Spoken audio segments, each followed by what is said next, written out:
Assalamualaikum warahmatullahi wabarakatuh. Materi hari ini masih tentang seputar hubungan struktur dan aktivitas antibiotik, khususnya jenis aminoglikosida dan tetrasiklin. Baik, langsung saja kita mulai materinya. Aminoglikosida. Aminoglikosida di sini merupakan antibiotik yang memiliki satu atau lebih gula amino. Gula amino itu maksudnya adalah struktur karbohidrat yang punya gugus amin. Amin itu artinya NH atau NH2 yang terhubung pada cincin aminosititol melalui ikatan glikosida. Ikatan glikosida itu adalah ikatan antara dua molekul gula, atau di sini maksudnya adalah monosakarida. Nah, di sini ada contoh antibiotik yang termasuk golongan aminoglikosida adalah streptomycin. Streptomycin merupakan antibiotik aminoglikosida pertama yang diisolasi dari Streptomyces griseus, itu jenis jamur, oleh Waxman dan kawan-kawan tahun 1944. Strukturnya bisa dilihat di sini. Nah, hubungan struktur dan aktivitas aminoglikosida di sini tidak terlepas dari struktur kimianya Di sini untuk aminoglikosida ada dua struktur utama. Yang pertama adalah aminosiklisitol.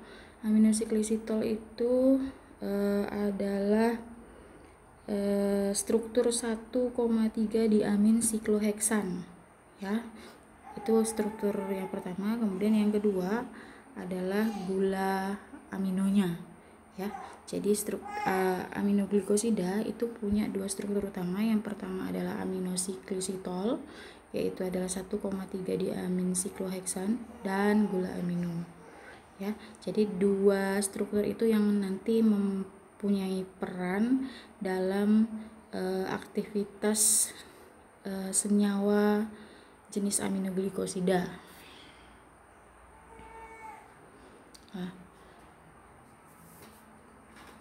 Ini tadi yang saya sampaikan bahwa struktur yang punya aktivitas pada jenis aminoglikosida itu yang pertama gugus gula aminonya.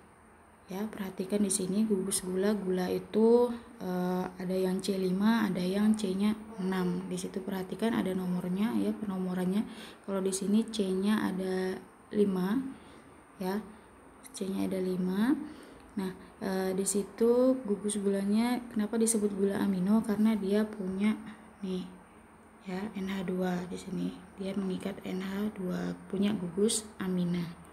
Oke. Nah, terus gugus gula aminonya ini pengaruhnya di mana sama aktivitasnya? Kalau jadi pengaruhnya adalah, perhatikan di situ posisi C6 dan C2 C2 C2 itu ini, C6 itu berarti di sini ini C2, ini C6. Nah, posisi C6 dan C2 merupakan target dari penginaktifan enzim. Jadi si antibiotik turunan aminoglikosida punya aktivitas antibakteri kalau ada substitusi metil pada C6 perhatikan di sini metil. Jadi NH2-nya ini bisa terganti oleh metil. Kemudian yang kedua, hilangnya gugus 3-OH atau 4-OH atau keduanya tidak mempengaruhi aktivitas enzim. Perhatikan ini ada gugus OH yang terikat pada atom C nomor 3 dan atom C nomor 4. Kalau dia hilang sekalipun, entah itu karena proses substitusi ataupun proses yang lain yang bisa terjadi pada gugus OH tersebut, itu tidak mempengaruhi aktivitasnya. Jadi ada atau tidaknya gugus OH di gugus gula amino struktur gula aminonya si aminoglikosida ini tidak mempengaruhi aktivitasnya. Yang mempengaruhi aktivitasnya adalah substitusi di sini di atom C nomor 6 kalau terjadi substitusi, nah itu yang mempengaruhi gugus gula amino. Mempengaruhi aktivitas dari antibiotik turunan aminoglikosida. Kemudian yang kedua yang mempengaruhi aktivitasnya yaitu struktur cincin aminosiklisitolnya. Ya, tadi saya sebutkan struktur aminosiklisitol itu adalah 1,3 diaminosikloheksan. Perhatikan di sini. Jadi ada gugus amin NH2 yang terikat pada atom C nomor 1 dan nomor 3 ya, 1,3 diamin sikloheksan ya. Sikloheksan berarti itu artinya ada struktur heksan yang bentuknya siklis itu artinya tertutup seperti itu. Nah, pengaruhnya di mana? Nah, pengaruhnya asetilasi pada posisi C1 tidak menyebabkan hilangnya aktivitas. Artinya seperti ini. Apapun yang terjadi pada cincin aminosiklisitol, biasanya proses yang terjadi adalah proses asetilasi pada gugus amin di posisi atom C nomor 1 itu tidak menyebabkan hilangnya aktivitas, kurang lebih sama kayak yang terjadi pada gugus gula amino kalau dia kehilangan atom OH.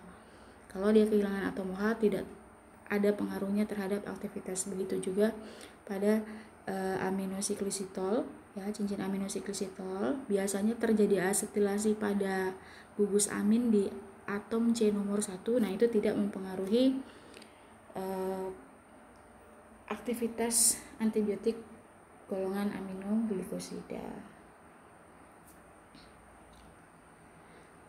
Kemudian selanjutnya apa kemudian yang berpengaruh pada cincin aminosiklisitol? Kalau tadi terjadinya asetilasi tidak mempengaruhi, terus ada pengaruhnya atau tidak?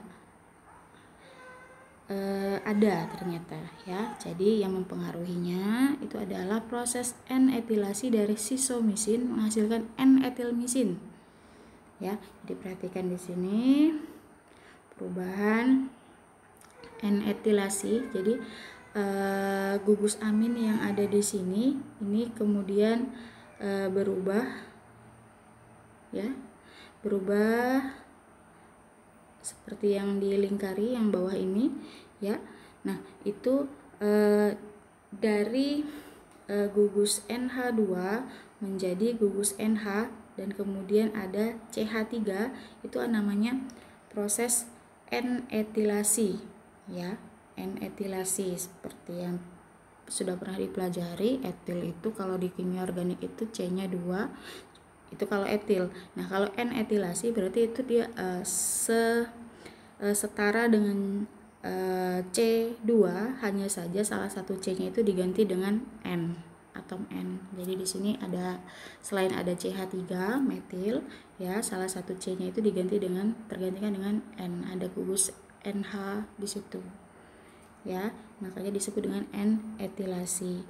Jadi perubahan struktur karena proses N-etilasi, yaitu perubahan gugus NH2 menjadi NH dan NH yang mengikat CH3 ya, itu pengaruhnya dapat memperpanjang masa kerja senyawa induknya karena tahan terhadap penginaktifan oleh beberapa enzim endogen ya. Jadi untuk antibiotik turunan aminoglikosida khusus untuk struktur aminosiklisitolnya itu pengaruhnya ada di proses N-etilasi, yaitu perubahan gugus ini tadi ya, dari NH2 menjadi NHCH3 seperti itu yang mempengaruhi aktivitasnya. Apalagi, nah,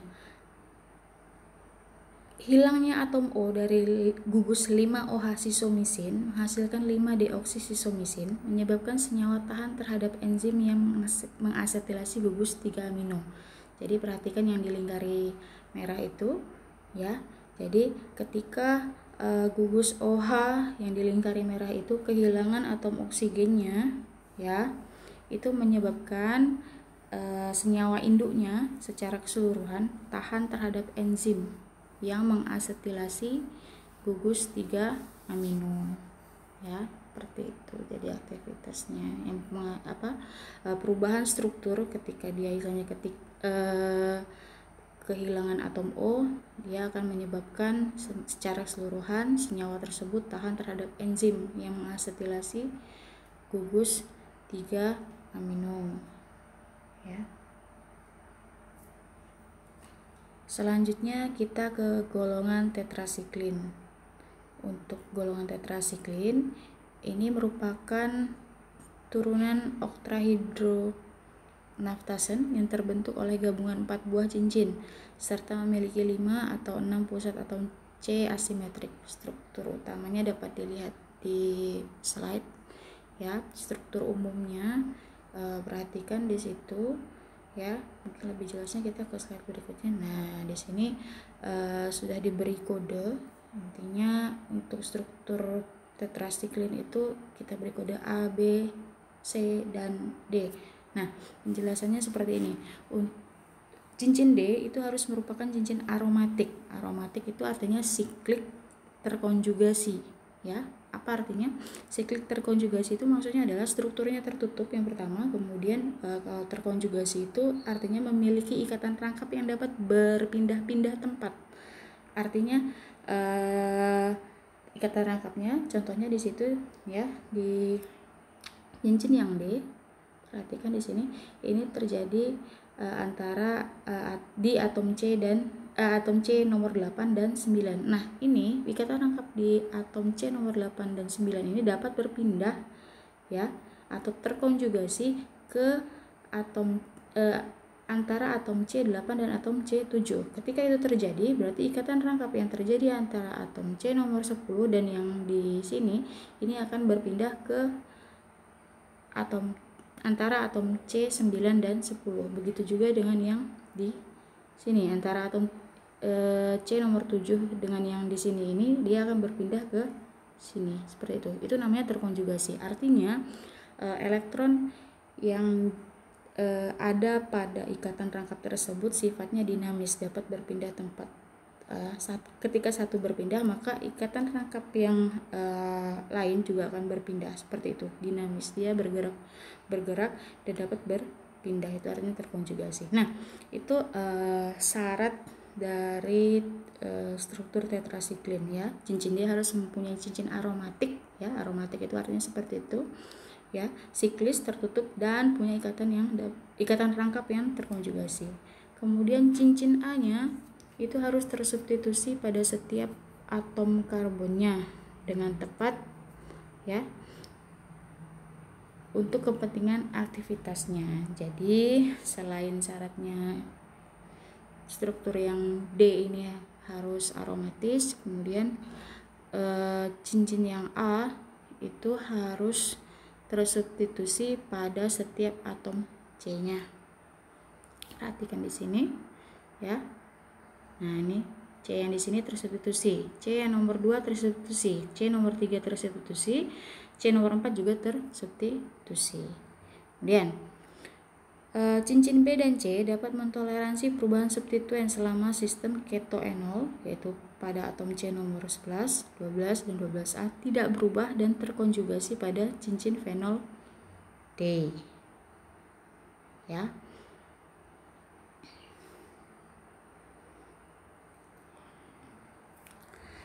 Oke, selanjutnya.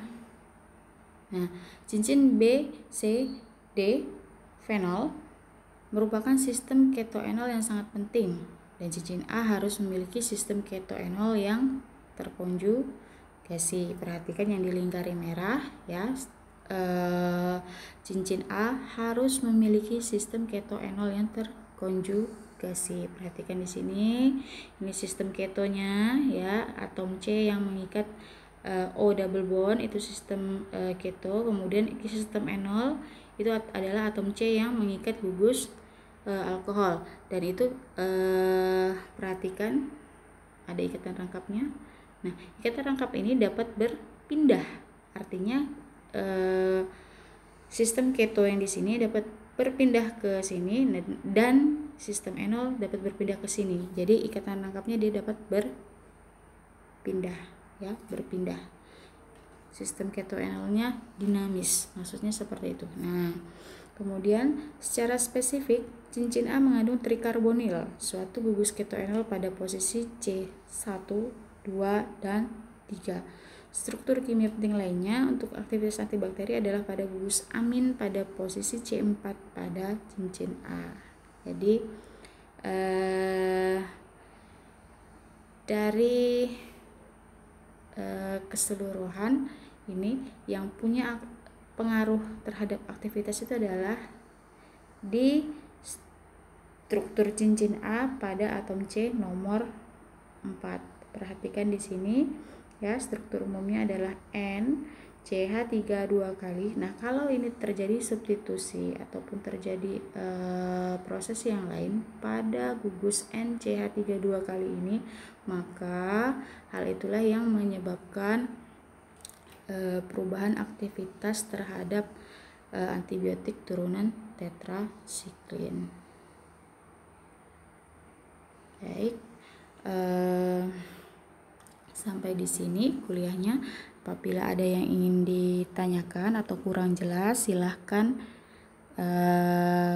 buat forum diskusi di classroom kita. Lebih kurangnya saya mohon maaf.